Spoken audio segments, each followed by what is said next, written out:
الرجیم بسم اللہ الرحمن الرحیم الحمد للہ کفا وسلام علی عبادہ الذین اصطفیٰ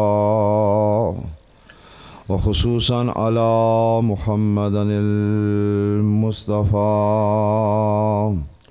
وعلى آل بیتہ الطیبین الطاہرین الشرفاء اما بعد فقد قال رسول اللہ صلی اللہ علیہ وآلہ وسلم انی تارک فیکم الثقلین کتاب اللہ وعطرتی اہل بیتی. درود بھیجئے محمد و آل محمد.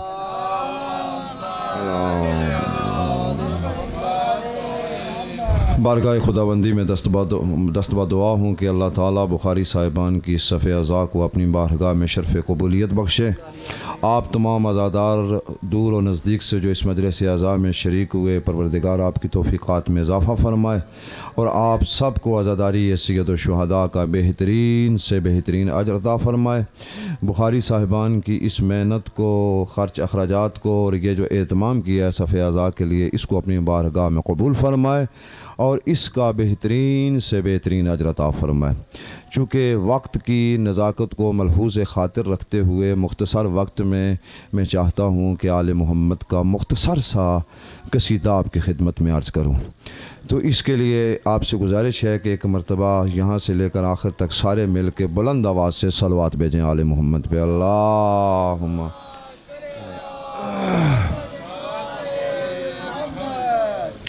حضور صادق آل محمد امام جعفر صادق علیہ الصلاۃ والسلام اللہم صلی علی محمد و آل محمد. ایک بڑی خوبصورت روایت اپنے آباء طاہرین سے انہوں نے نقل کیا ہے.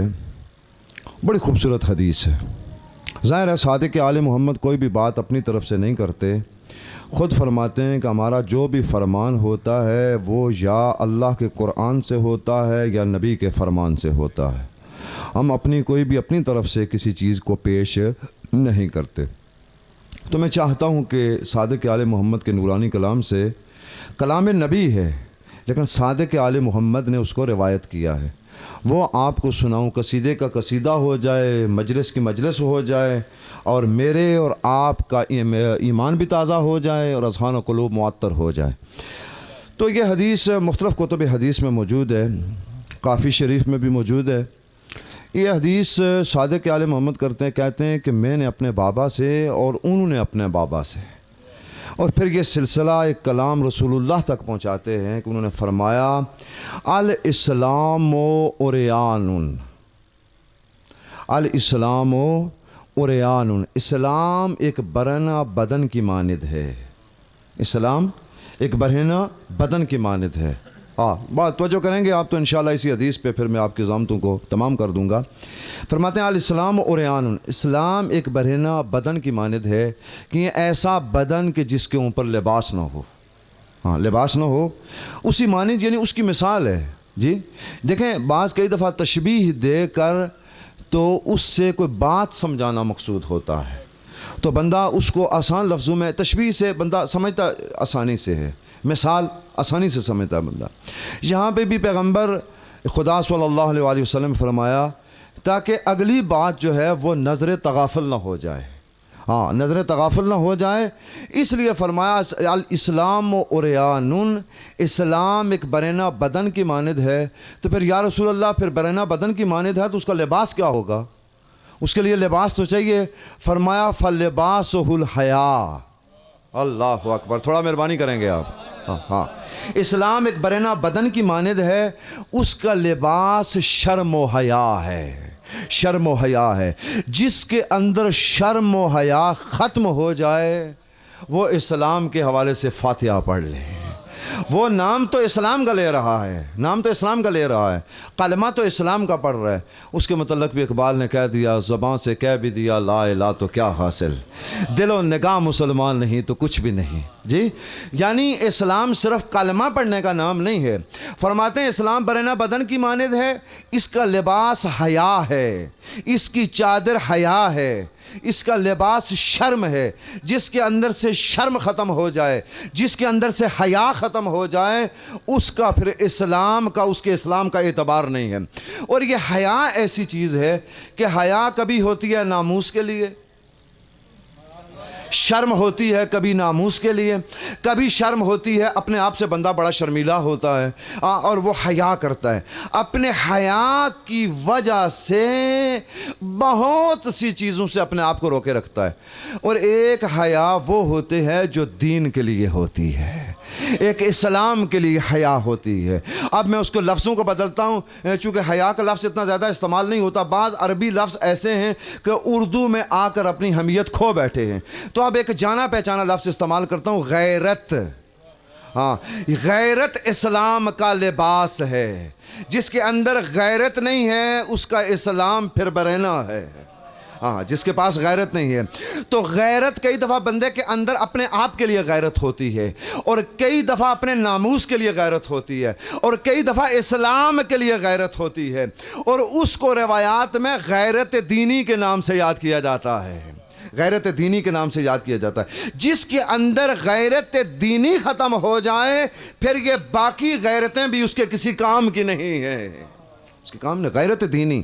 فلباسہ الحیا, اسلام ایک برہنہ بدن کی مانند ہے, اس کا لباس حیا ہے, اس کا لباس شرم ہے, اس کا لباس غیرت ہے. آج چاہے وہ ناموس کی غیرت ہو, چاہے وہ اسلام کی غیرت ہو, چاہے وہ دین کی غیرت ہو, چاہے وہ دین اور شریعت کی غیرت ہو.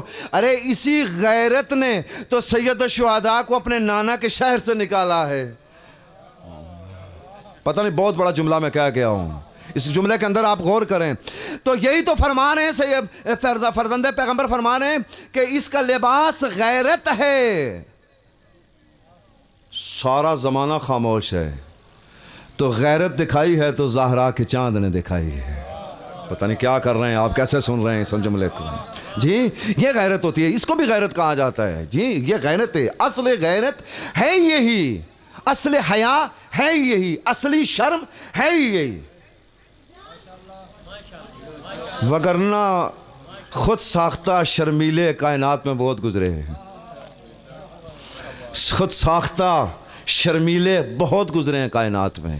ہاں, لیکن حقیقی شرم نہ ہو انسان کو, دین کے حوالے سے شرم نہ ہو. جی دین خدا برباد ہو رہا ہو تو پھر غیرت دکھائی ہے ابو طالب کے خون نے. اللہ اکبر, ابو طالب کے خون نے غیرت دکھائی ہے. یہ جب غیرت ختم ہو جائے نا تو پھر انسان دین کے لیے نہیں اٹھتا. جس کے اندر دینی غیرت ہو, اسلامی غیرت ہو, وہ اسلام کے لیے اٹھتا ہے. ہاں, وہ دین کے لیے اٹھتا ہے, وہ شریعت مصطفیٰ کے لیے اٹھتا ہے. اگلا جملہ اس سے بھی بڑا, یعنی قصیدے کا پہلا مصرع میں نے کہہ دیا ہے, الاسلام عریان, یہ پہلا مصرع ہے. دوسرا مصرع فلباسہ الحیا, اس اسلام کے لباس کا نام شرم و حیا اور غیرت دینی ہے. وزینت الورع, اس کی زینت تقوی و پرہیزگاری ہے. اسلام کی زینت, اسلام کی زینت اعلیٰ قسم کا لباس پہننا نہیں ہے. باہر لباس پہنا ہو اجلا تو اندر سے من ہو کالا. تھوڑا مہربانی کریں بھائی میرے دوستوں, تھوڑا مہربانی کریں. باہر سے لباس ہو بندے کا اجلا, جی, تو اندر سے اس کا من ہو کالا, من اس کا اندر ہو بغض سے بھرا ہوا, جی, کفر سے بھرا ہوا, شرک سے بھرا ہوا, تو پھر اس کو باہر سے سرخی اور پاؤڈر لگا کر اعلیٰ کپڑے پہن کر قیمتی وہ زینت نہیں بنتی. حقیقی زینت جو پیغمبر اور آل پیغمبر نے بتائی ہے, کہا کہ لباس برہنہ بدن کی مانند ہے اسلام, اور اس کا لباس شرم و حیا ہے, اور اس کی زینت جو ہے وہ تقوی اور پرہیزگاری ہے.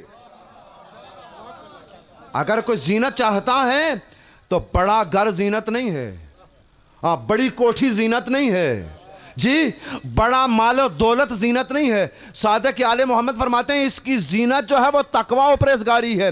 اللہ کے واجبات پہ عمل پیرا ہونا اور اللہ کے محرمات سے اپنے کو موڑے رکھنا, روکے رکھنا, یہ پرہیزگاری.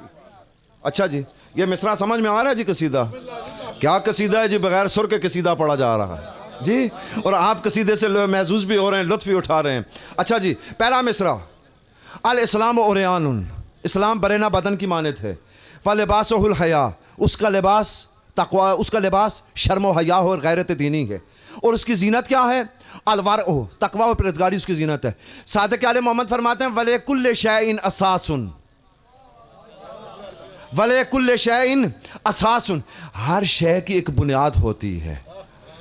گھر ہے تو اس کی بنیاد ہوگی، مسجد ہے تو اس کی بنیاد ہوگی، امام بارگاہ ہے تو اس کی بنیاد ہوگی۔ جی، بنیاد کے بغیر کوئی بھی چیز اپنے وجود کو قائم نہیں رکھ سکتی۔ اللہ اکبر، العظمت للہ۔ ہر شے کی وَلِكُلِّ شَيْءٍ أَسَاسٌ، ہر شے کی ایک بنیاد ہوتی ہے۔ بنیاد نہ ہو تو وہ شے اپنے وجود کی بقا نہیں رکھ سکتی، اس کا وجود باقی نہیں رہ سکتا جب تک اس کی کوئی اس کی اساس نہ ہو، اس کی بنیاد نہ ہو۔ بہت بڑا جملہ کہہ رہا ہوں یہاں سے لے کر آخر تک، البتہ اس کے لیے کہوں گا جس کو سمجھ میں آ جائے، پھر وہ مجھے تنہا نہ چھوڑے۔ فرماتے ہیں وَلِكُلِّ شَيْءٍ أَسَاسٌ، ہر شے کی ایک بنیاد ہوتی ہے۔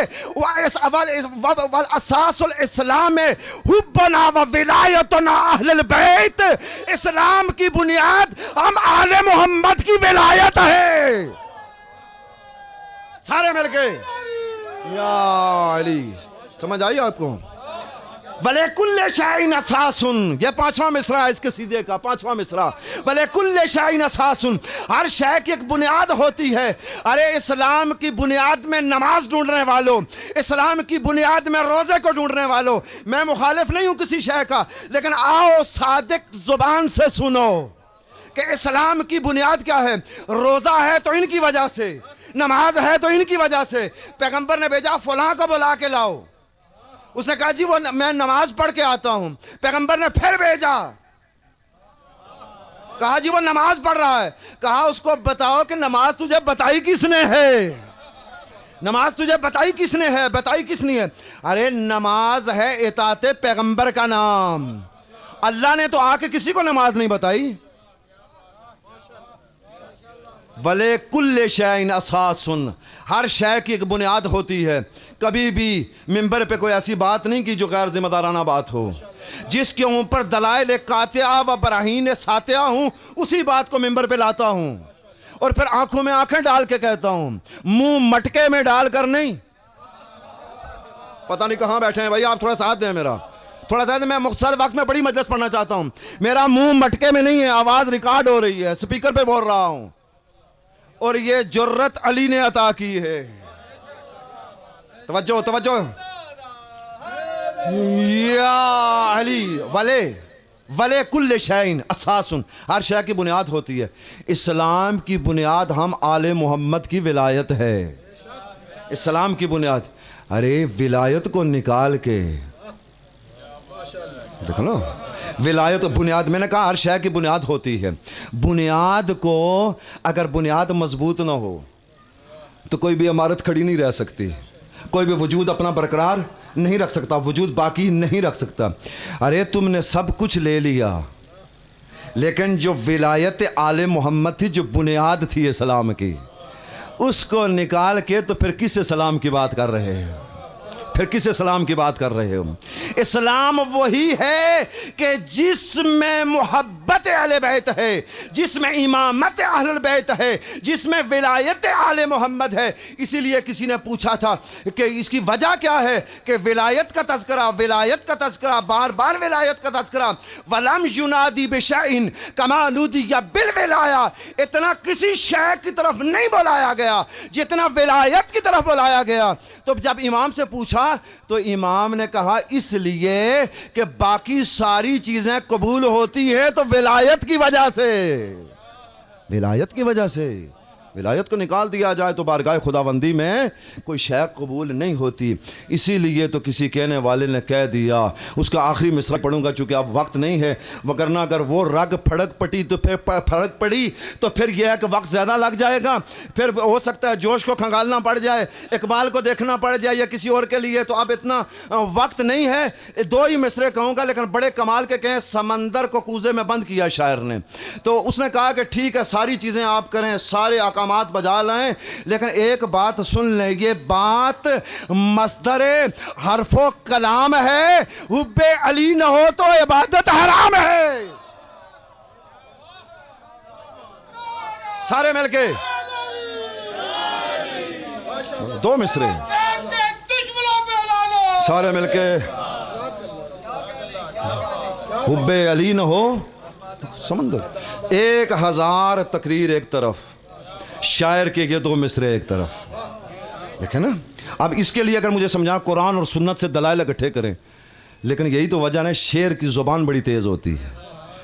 جو بندہ مطلب 1000 تقریر میں بیان کرتا ہے، شاعر باشعور ہو، شاعر باشعور ہو، ہاں جی، جس کا شعور بلند نہ ہو نا تو وہ شاعری کر ہی نہیں سکتا جی، تو وہ بلند ہو تو وہ پھر ایک مصرے میں بڑی بڑی باتیں کہہ دیتا ہے۔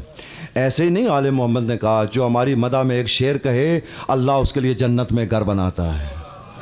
یہ معمولی نہیں ہے، بڑی بات ہے، بڑی بات ہے یہ شعر کہنا، لیکن یہ ایک ہوش کے ساتھ کہے تو وہ بڑا کام۔ اب دیکھیں اس نے کتنا سمندر کوزے میں بند کی ہے جی۔ اس نے کہا یہ بات مصدر جہاں سے ساری چیزیں نکلتی ہیں، اور جو چیز نکلتی ہے اس کو کہتے ہیں مشتق جی، جو چیز مصدر سے نکلے نا، مصدر سے نکلے اس کو مشتق کہتے ہیں۔ مصدر، یہ بات مصدر حرف و کلام ہے، ہاں یہ بات مصدر حرف و کلام ہے، حب علی نہ ہو تو بس اس اساس اور بنیاد اس کو بچانے کے لیے سید الشہداء کربلا میں گئے۔ ہاں سید الشہداء کربلا میں گئے، اور شاید اسی ولایت کو بچانے کے لیے، اسی نظام میں ولایت جو تھا اس پہ قربان ہوئے ہیں سید الشہداء۔ بس میں زیادہ آپ کو زحمت نہیں دوں گا، چونکہ جو میں نے وقت قبلہ بخاری صاحب کو کہا تھا اس وقت سے میں زیادہ نہیں جانا چاہتا، تاکہ میرے بعد قبلہ مولانا حسن کاظمی صاحب دامت برکاتہ العالی وہ آپ کی خدمت میں فضائل اور مناقب بیان کریں گے۔ رات کو ایک موضوع تھوڑا سا تشنا رہ گیا تھا، میں نے امام بارگاہ میں بھی عرض کیا، تو چونکہ وقت کئی دفعہ ایسا ہو جاتا ہے کہ بندہ پوری تفصیل بیان نہیں کر سکتا، اس کے لیے پھر پورا مضمون چھوڑ کے ایک آدھ جملہ مومنین کے دلوں پر چوٹ لگانے کے لیے، بس یہ چوٹ لگتی ہے انسان، کیونکہ ہر عزادار جو ہے اس کے سینے میں قبر حسین ہے، ہاں اس کو متوجہ کرنے کے لیے ہوتا ہے۔ تو جیسے ہی پہنچے نا وہاں پہ کربلا، تو پھر سید الشہداء نے زمین خریدی ہے، ہاں زمین خریدی سید الشہداء کی، ان کو بلایا، کہا کہ جی ٹھیک ہے زمین تو خرید لی، رقم تمہیں مل گئی ہے؟ جی مل گئی ہے رقم۔ اچھا پھر اس طرح کرنا، میں یہ زمین تمہیں واپس کرتا ہوں، لیکن ایک کام کرنا، اس کے ساتھ میری 3 شرطیں ہیں۔ ایک تو یہ ہے کہ کبھی بھی اس پہ کھیتی باڑی نہیں کرنا، اس زمین پہ زراعت نہیں کرنا اس زمین پہ۔ دوسری یہ ہے کہ جب دور دراز سے کوئی ہمارا زائر آئے نا، عزادارو کتنا خیال ہے سید الشہداء کو تمہارا، اپنے زائر کی کتنے لطف فرماتے ہیں سید الشہداء اپنے زائر کے اوپر، کہتے ہیں دور دراز سے ہماری قبر کے لیے کوئی زیارت آئے تو 3 دن کے لیے اس کو اپنا مہمان رکھنا، 3 دن کے لیے اس کو اپنا مہمان رکھنا، یہ دوسری شرط ہے۔ تیسری ہماری شرط ہے بزرگوں کہ جب یہ ملعون اپنے لاشوں کو دفن کر کے چلے جائیں نا، ہمیں انہوں نے اور یہاں چھوڑ دینا ہے، تم اس طرح کرنا کہ ہمارے لاشوں کو دفنا دینا۔ بس عزاداروں یہ جملہ کہا تو جب وہ بزرگ جانے لگے تو کہا اس طرح کرنا، میں تمہارے نبی کی بیٹی کا بیٹا ہوں، مہربانی کرنا اپنی خواتین کو تھوڑی دیر کے لیے ادھر بھیج دو۔ اور وہ گئے، بنو اسد نے جب خواتین کو بھیجا تو کہا اے خواتین محترم، میں تمہارے نبی کی بیٹی، مظلومہ بیٹی، زخمی بیٹی، ٹوٹی پسلیوں والی بیٹی، محرومہ بیٹی، اس کا بیٹا ہوں۔ تمہارے مرد اگر مجبور ہو جائیں تو عورت کو شریعت نے کہا تو نہیں ہے، لیکن ہم اتنے مظلوم ہو جائیں گے، اتنے غریب ہو جائیں گے، تمہارے مرد اگر ہمیں دفنا نہ سکیں تو آ کر ہمیں دفنا دینا، آ کر ہمیں دفنا دینا۔ عزادارو اس سے بڑا شاید مصائب کا کوئی جملہ نہ ہو۔ اس کے بعد جب وہ جانے لگیں تو کہا اپنے فرزندوں کو ہماری طرف، چھوٹے بچوں کو بھیج دو۔ عزادارو تاریخ غربت کا اس سے بڑا اور جملہ نہیں ہوگا۔ جب بچے آ گئے تو میرے مولا نے ان کو لاڈ کیا، ان کو پیار کیا، کہا بچوں تمہارے ماں باپ ہمیں دفنا نہ سکیں، سپرد خاک نہ کر سکیں، تم کھیل کے بہانے آنا، تمہارا کھیل ہو جائے گا، ہمارے لاشیں سپرد خاک ہو جائیں گے۔ الا لعنت اللہ علی القوم الظالمین۔